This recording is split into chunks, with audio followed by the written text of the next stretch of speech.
Hi, everyone. Welcome back to WGAB, the Gabcast, a Gabber Newspaper production. And I'm Cameron, the assistant editor of the Gabber Newspaper, and I'm here with... I'm Patrick. I'm the news and politics reporter for the Gabber Newspaper. And this week's guest is... Amanda Hagood. I cover arts, nature, and book reviews for the Gabber. And this week we are at the beautiful wine house in Gulfport to talk about what's in this week's issue. So, to start us off with the cover, Amanda, what was it? So I did a big roundup, different kinds of events, arts, theater, a little bit of get outside and play, and some of the many festivals. Of course, we're in the middle of festival season here in Florida. Was just this past week at a Loquat festival, which is amazing. I never knew I would go there. But I did a big roundup and would be happy to share some of the highlights, some of the things I'm most excited about. Yeah, of course. Like, what were your favorite events and most excited events? So I'll start with an oldie but a goodie. This one's been going on for years. It's a personal favorite of mine, and it's very timely because it's happening this first weekend in February, and that is Boyd Hill Nature Preserve's Raptor Fest. Yes. Okay, yeah, that's cool. Boyd Hill, if you've never been there, is a really special little corner of St. Petersburg, a lot of interesting remnant habitats. Raptor Fest is their chance to open the doors. Free event to get in. Do have to park off site oftentimes, so keep that in mind. But the theme of it is these amazing predatory birds we call raptors, our ospreys, our eagles. They have lots of great kind of nature and environmental programming for you, a lot of kid-friendly activities. The highlight every year is a bird show. Nice. Where they have several rescue birds, non-releasable birds, who will get out and fly around for you. You get to learn about them. They've got some Florida species, and then they have some species that you're probably not going to see much of anywhere else. If you've ever in your life wanted to see an Andean condor, you should go. That's a 9-foot wingspan, not to be missed.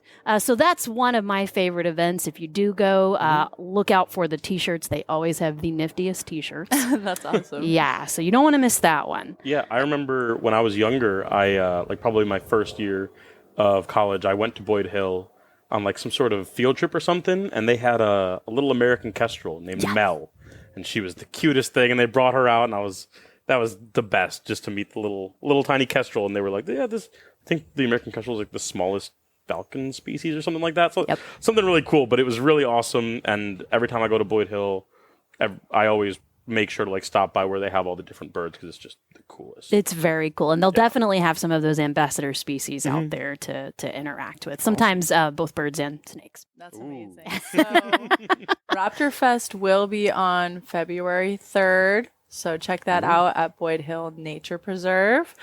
What other ones did you guys see in the list that you liked, that you're excited about? Maybe we'll go check out yourself.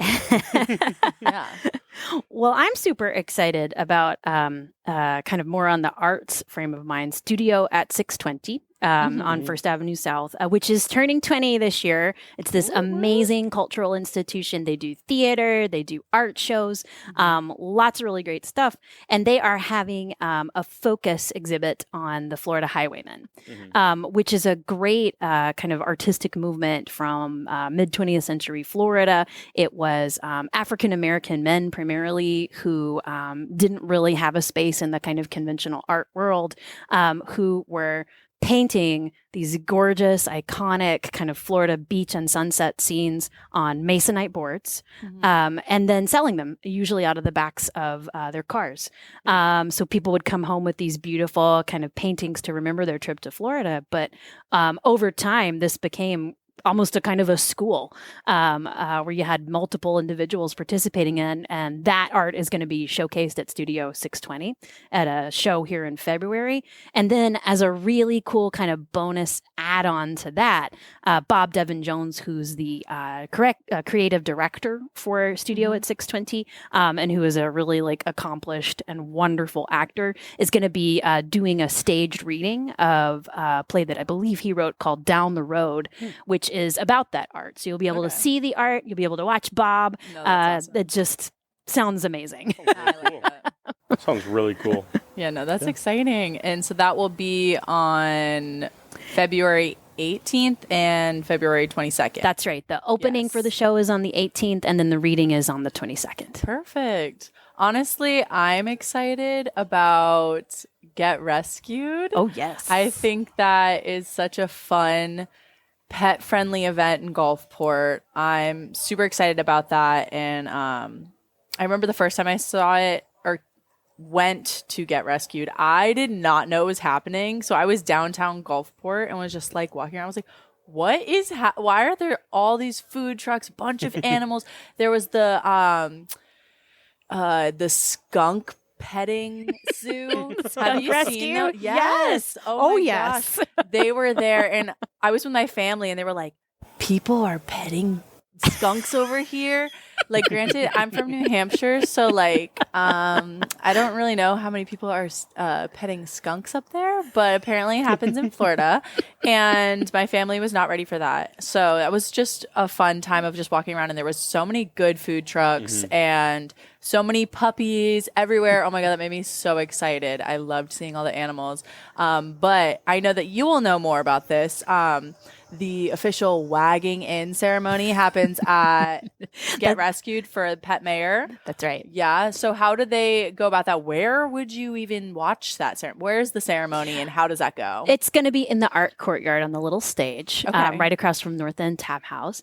And there we will have the new pet mayor. And if it's anything like previous years, a couple of officers who will be honored and wagged in officially. And it's always a really nice event. We get to showcase these people and critters who have worked so hard on the fundraiser that is the Gulfport Pet Mayor, which is really fun. And usually Friends of Strays comes out too, which is our co-beneficiary. No, that's awesome. So that should be great. And I'll put in a plug too while we're talking about, pet-related events.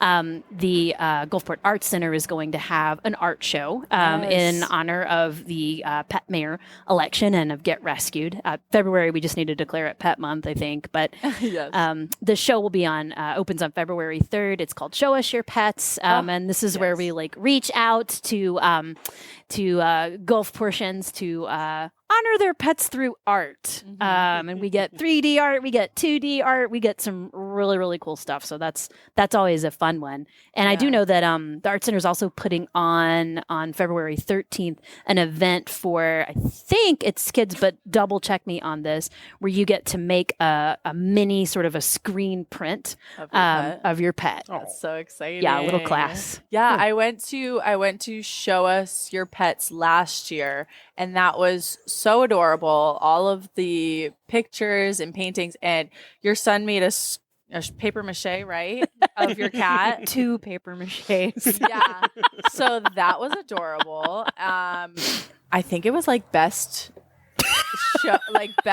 what, I don't remember which one it got. It was awarded though. He did get a best in category for the very young kids. Oh, that was a beautiful little paper mache. Oh my! And the cat had a hat too. Yeah, right. It was like it was so funny, but it's super cute. And there's so many artistic people in Gulfport, and so true. Gulfport's obviously a very pet friendly community, so I definitely will endorse Show Us Your Pets. That is my favorite. I think it's so cute. And it definitely helps utilize the Arts Center? Yeah. In Beyer Hall, right between the 2 dog parks. Right? Perfect little place. And then isn't it like it's a fundraiser, right? For, you said, Friends of Strays as well, or will it be a different organization? It's Friends of Strays. So the Pet Mayor election is partnering with Friends of Strays this year. Yep. And they'll receive a portion of the proceeds. How much did you guys raise last year with Show Us Your Pets? We raised something north of $6,000. I'd have to go back and look, but it was really successful. And, we're very, of course, overwhelmed by the support. No, that's awesome. That's so exciting. But yeah, so if you guys didn't hear, Show Us Your Pets will be February 3rd until the end of the month, right? Yes. But the opening show is February 3rd. And then Get Rescued is February 24th. So keep those in mind. Yeah. But yeah, so I saw on there we had a bunch of book clubs and was it just any like book releases? What can we talk about that? Absolutely. So for those who don't know or haven't had a chance to visit Tombolo Books, which is a local independent bookstore, just has about every week some sort of interesting event for you to go to, as well as sponsoring a bunch of different book clubs. I happen to facilitate one of them, the one that Gabber sponsors, which is great, and I love it. We focus on either books that are written by Florida authors or books that take place in Florida, and of course sometimes both. A lot of the time. And it's really great because, our group is a mix of longtime Floridians and new Floridians. So it's a really fun way for people to get a taste of all the really pretty incredible literary work that our state produces, but also just to get to know different corners of our state. The book that we're reading for our upcoming meeting is called The Snakes of St. Augustine, which is really neat. It's got a lot of snakes, big on the herps, but the center of the story is really St. Augustine itself, and the kind of interesting mix of street culture that's there with pet trade and snakes. And we got another really cool, actually two more Florida focused ones coming up in later months. We are going to be reading Miami Blue, which is a classic sort of Miami crime novel from a couple decades ago. And then we're going to be finishing off with, the name is escaping me, but I will come to it. Have Gator Country. Gator Country. Thank you so much. That's Perfect. the one, which is actually nonfiction. It's a dive into the illegal wildlife trade. Oh, wow. Which is that's one of the crazy many stuff. illegal trades that Florida excels at. So, So that's exciting. And how do you guys choose the books every month? It's kind of a mixture of things. Tombolo is a really great partner in this regard. So they're constantly sending us suggestions, knowing what our interests are. We definitely also kind of do what our group is interested in. So one of the reasons we're reading Miami Blue is actually because earlier this past year, we read Craig Pittman's book, The State You're In, where he had a really, really great article about Charles Wolford, the author, and just about kind of his career as a fiction writer, crime writer in Miami. And everyone just said, he just sounds so cool. Can we read one of his books? And I was like, yes, I will make that happen. Of course. Yeah.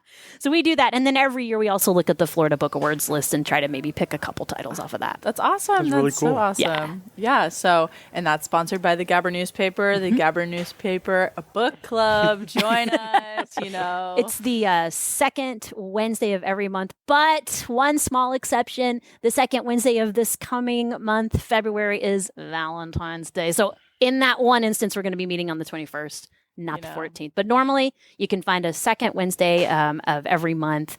We've been meeting over at the Havana Cafe. We come together around 6:30 to order our food, and then at 7 we start those discussions up. Yeah. And if people were looking to join, do they need to fill some or just Just show up? walk in, just show up. And Tombolo has all of the books that perfect Awesome. that we offer.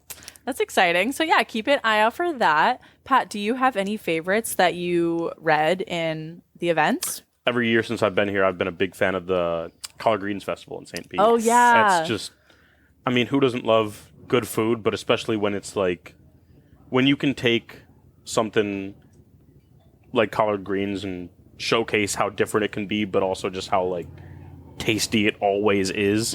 It's just awesome. And I remember I went there and it felt like I was in the middle of a parade. People were, it was crazy. The crowd was there, but everybody was so happy. And it's just definitely, that's, I believe, on February 17th.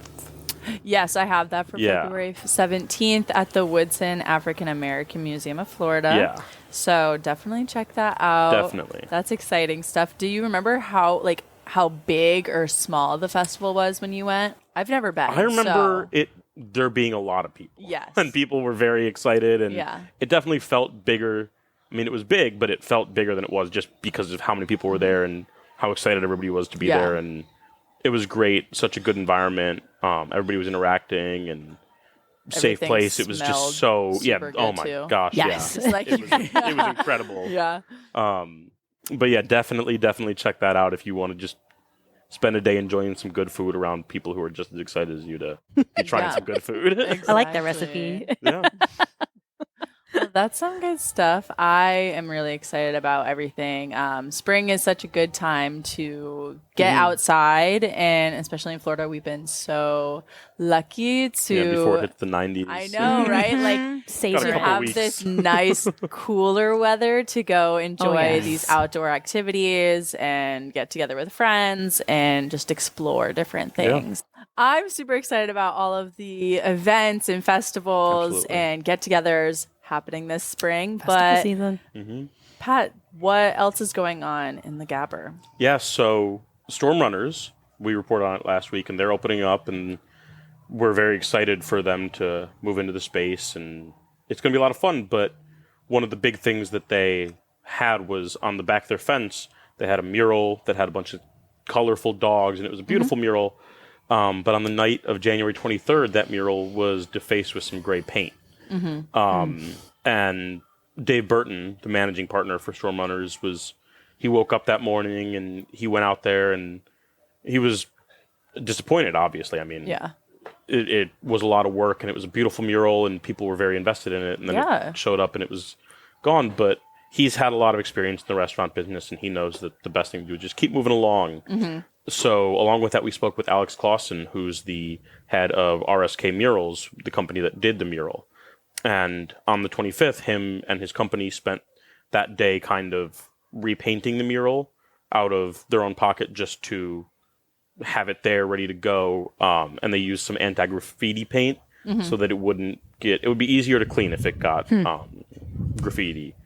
But we've been also hearing some rumors in the community that there's an issue with the way that it's being handled because the supposed original artist, Justin Perry, apparently has not been getting paid or was not paid for the repainting of the mural, even though it was his original work.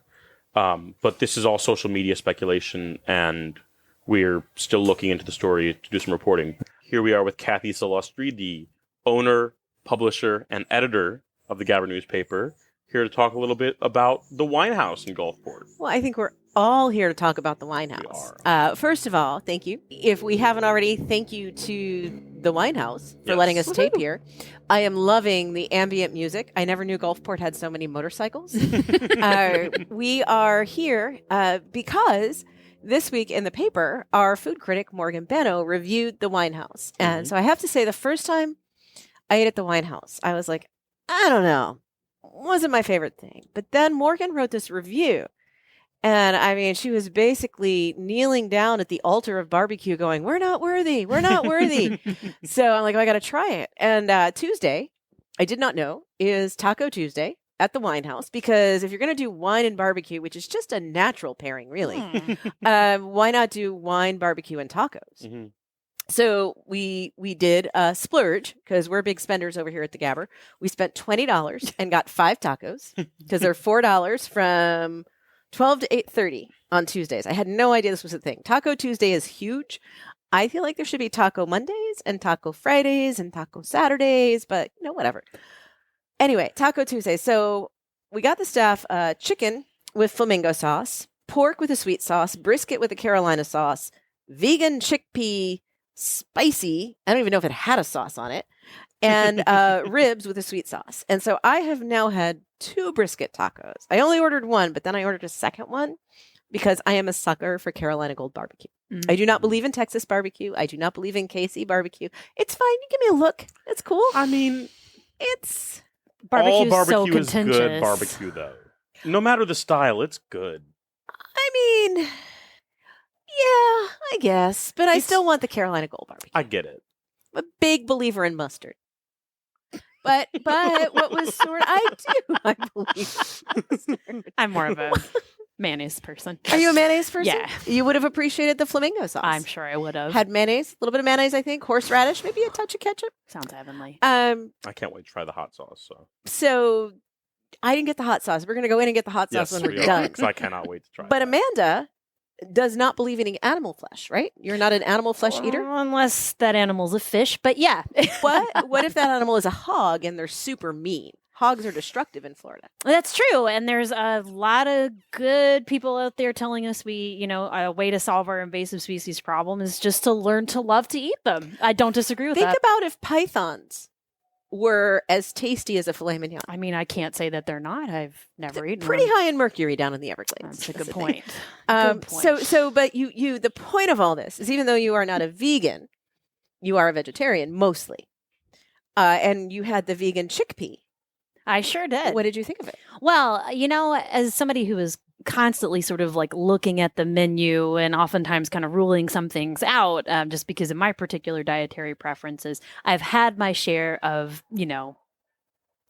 vegetable dishes that felt a bit like an afterthought, if that makes any sense. Yes, like, this is a beautiful steakhouse. And for the vegetarian, we have a plate of broccoli. That's exactly right. Here's some nice steamed carrot for you. And we can serve it with a side of gravy if you want it. That's exactly right. And unlimited peanuts. But I'm happy to say that my taco experience with this chickpea taco was not an afterthought kind of an experience. It was a nicely crafted taco. The chickpeas were really beautifully cooked. They weren't too mushy. They were a little bit firm. How do you mess up a chickpea? Oh, you can. You can mess with it. How do you mess up a chickpea? They're chickpeas. You can't. You cook them, they're done. It's not like you're making chicken. You could cook them not enough or you could cook them too much. And these were right in the middle. I did not know they were chickpea aficionados in the world, but I guess okay. I'm a Plain chickpeas garbanzonite. are also like a plain chickpea is kind of just nothing. A plain chickpea is like tofu. It's just It's one of those things. It's like tofu. It picks up the That's flavor palette of exactly whatever right. it's cooked with. but that's the thing is like my dad would eat chickpeas and rice, but the chickpeas just tasted like chickpeas, and the rice just tasted like rice. And when you put them together, it just tastes like rice and chickpeas. That's why you nice put butter on plate things. of bland. Yes. That's why you put butter and salt on everything. But these I'm happy to chickpeas say were these chickpeas were picking up a flavor, and I would describe it as the flavor of a Tucson sunset. Really warm, colorful, a little bit of cumin going on there. Really nice. I've never been to Tucson. I've never thought of a sunset as having a flavor you could taast. I think sunsets taste different in different places. What do Florida sunsets taste like? Kind of like one of those like melted orange push pops a little Like bit. a creamsicle? Okay. Yeah. What do Definitely. Gulfport taste? What do Gulfport sunsets taste like? Mullet, of course. Okay, I was going to go with mullet. All right. Mullet on a full moon, maybe. So I've talked about my experience with the brisket and how it made me see Jesus. And not like the white Jesus, like the actual Mediterranean Jesus. That is who I saw. Yeah. And he was cool. Anyway. I took a bite. I had the pulled pork with sweet sauce, Yes. I believe. I believe the second I took a bite of that, I said some sort of expletive. Because I of think how you good said it was. Jesus. I think you said Jesus. I think I said something. I don't remember, but I said something. The second I can took a say it bite, again. I We can be said, explicit. yeah, like this is it. I'm a big barbecue person. I was hoping to get the brisket, but you snagged it, so I'll just have to try I'll some buy you a later. brisket. I'll buy you a brisket right now. Um, Cam will go get you a brisket. She will put it on our tab. She just bought herself a brisket. Big brisket business. You don't actually need to get me brisket, Cam. At the Gulfport Wine House. Yeah. So I think the point we maybe are trying to make is that Morgan might have been on the money with this one. Oh yeah, definitely. Yeah. And I was surprised because every time I walk by here, I look in and I see the wine bottles. But sitting back here, I didn't realize that there's this beautiful area with wine and a nice outdoor patio, and then there's like a real smoker back there with piles of wood, and I'm like, oh, so this is like real barbecue stuff here. That It's not like a coffee house that brings in Starbucks. Yeah, this is like the barbecue equivalent of roasting their own beans. Yeah, pretty much. If the beans were pork. And I mean, they got in the beans. article, Morgan talked about how they had recommendations ready to go for wine to pair with the barbecue and stuff, and that's awesome. I mean, forget the wine. When she was making the tacos, she's like, now what sauce do you think I should pair with this? Who's eating it? What do they want? yeah, exactly. I'm like, oh my God, I have like a barbecue sommelier. Yes. It was awesome. awesome. Yes. Like, holy shit. Yeah. I remember when Gulfport's high cuisine was going to the gas station and getting a pizza. I mean, I'm still surprised by the Sitco Cubans, but The Sitco Cubans The make Sitco you Cubans see are awesome. both Jesuses. Yeah. Yes. So brown and white Jesus, both at the Sitco, right there. Double Jesus vision. Double Jesus vision. That's the best. That's how we're going to rate food now, is the number of Jesuses. And I'm excited to come back here. I mean, so obviously they have Taco Tuesday. Do they also have a full menu of If Other- it's barbecue, you can get it. Barbecue, you can get it. But I think what Morgan said, and this was upsetting to me, as someone who is so confidently Team Carolina, it's essentially whatever the pitmaster feels like making that day. Like whatever wood he's got and he feels like is what you're getting. It is literally, come on in, you get what you get. But I feel like that's how it is. That's the homey feeling of like. That's you how sit it is down. when it was 1974. My mother was making dinner. When I'm paying good money, I want what I want. Sometimes you just got to be adventurous with your barbecue. I think you just need to put your trust. Put your trust in the pitmaster. The pitmaster knows what you need. The pitmaster doesn't know what I need if he tries to give me KC. It's okay. But everybody else, also, they have charcuterie.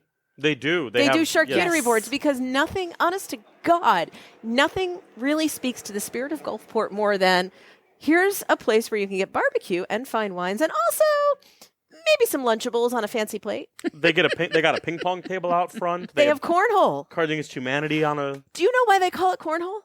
Because the beanbag used to be filled with corn? No, because it looks like an outhouse, the hole, and we used to use corn cobs to wipe our butts. I always wondered about that. That was I in was the told that it's omnivore's because dilemma with Michael I Pollan. was told that it's because the bags used to have corn in them. It's a cornhole.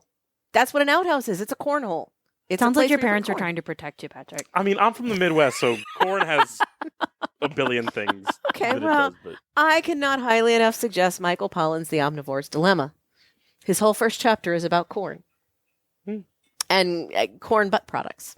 But I feel like we're getting a little far afield. yeah, I feel like we should come back I to the charcuterie. do that. I'm sorry. So they have the charcuterie. It's delicious. So I'm going to be honest. There's nothing that excites me less than a plate of cold cuts, like of just sliced meat. However, I don't know if we can be friends. when it comes together, I get it. But just like charcuterie has never been my thing. I'll come here for the barbecue, for some wine. I just don't get charcuterie. It's pistachio mortadella. It's not boar's head bologna, dude. It's a difference. It's okay. All right. I just feel like you're not Italian enough. You don't appreciate a good gabagool. I mean, Okay. that might be the case. I think you were onto something. You hear this shit? She just called me Tony Soprano. Okay, Tony Soprano. There we go. Yeah, see? All right, so our assistant editor, little bit of a smart ass. Anyway, I appreciate where you are with the charcuterie. I respectfully disagree. And you're wrong. So I understand. I will be buying you mortadella every day now. It's okay. You know what, though? It's okay. I like the Winehouse. You don't have to like Lunchables to come here. Absolutely. I'll come here for the barbecue any day. Okay. Well, they're not open every day. Well, when are they open? I have no idea. This is an ad for them. I really don't know when they're open. I know that they're open. They're open Tuesdays, and I think they're open Tuesdays through Saturdays, maybe Sundays. I don't know. I got it. Probably check something here. I don't know. But the point is, we do appreciate Morgan bravely testing all these foods. Oh, yeah. And I appreciate that they have vegetarian options, Always. corn or flour tortillas. I'm if not going to look at corn the same way for a while. Well, it's not the corn; it's the corn cob. Mm-hmm. And it's. I think after the week we've had, we're just glad it's not pizza. I want to take a moment because I feel like a podcast is a little bit of a different venue than the paper. We did have Morgan rate or rank or talk about what she appreciated about the 3 dedicated pizzerias in Gulfport last week. And this triggered a social media discussion as to how big the size of different pizzas were. Mm-hmm. And I feel like a statistically not insignificant amount of my time was spent making sure on our dedicated Facebook page there weren't inappropriate comments. And I basically walked away Friday afternoon thinking, that is a lot of people talking about size and how something's bigger or smaller than people think it is. And it just, I'm really glad we've moved on to something. Yeah. I just wanted to vent. Okay. I think that it's good that people care so much about the different food here because, to be honest, it's just about the local businesses and spending money and enjoying the businesses in the area. But at the same time, sometimes it just gets heated online and it continues to, sometimes it can cause problems and Well, when you pick up the Gabber this week, there is a letter to the editor from one of the owners of one of the pizzerias debating that his pizza is bigger than what was reported. There was, obviously, you can go on facebook.com/Gabber News. You can find the post. There's something 100 and something comments about the size of different pizzas. But at the end of the day, I agree with you. I think it's nice that so many people are that invested in Gulfport. Absolutely. Sure. It also just made me want pepperoni. Which, Patrick, I should point out, also a cold cut. Yes, it is. But it's cooked and on something. Like it's... If you put the cold cuts on bread, they're on something and they're all cooked. Yeah, but Put it on a board. You like it now? The pepperoni is enhancing the pizza. It's not just pepperoni with cheese on a cracker. It kind of is. No. Yeah, it kind of is. It really... Pizza is just pepperoni with cheese. I'm wrong. You're right. Yeah. I'll take that one. I'm sorry, we're team charcuterie over here. You can be team non-lunchable. Oh, I'm going to have to start eating charcuterie now. I failed. This was fun. This was great. Well, thank you to everybody for listening to WGAB, the Gabcast, a Gabber Newspaper production. And we're excited to come back to you next week. Thank you, Amanda, for coming on to the podcast and speaking with us. Absolutely. Thanks for having me. Yeah, of course. Hope And I see you out there. thank you to the Wine House. And thank you to Cameron, who is off camera. Eating brisket and drinking Eating brisket and drinking a mimosa. a mimosa on a Tuesday afternoon? Is it? There's never a bad time for mimosa. Yeah. Maybe when you're eating brisket. Is Okay, the you know what? brisket good with the mimosa, Cameron? How does it pair, Cameron? She We says can't it hear her, but tastes she says, amazing. yes, it tastes amazing. Another big thank you to the Wine House for the delicious food and drinks. Our And long-suffering producer. our long-suffering producer, Patrick Graney. I don't exist. If you email Patrick at the Gabber, it's not going to me, it's going to him. Email Patrick H. or City Hall at the Gabber. We're just going to give you an email, not that Patrick. Yeah, probably a good idea. Thanks again to all of our listeners, and we're excited to speak with you next week.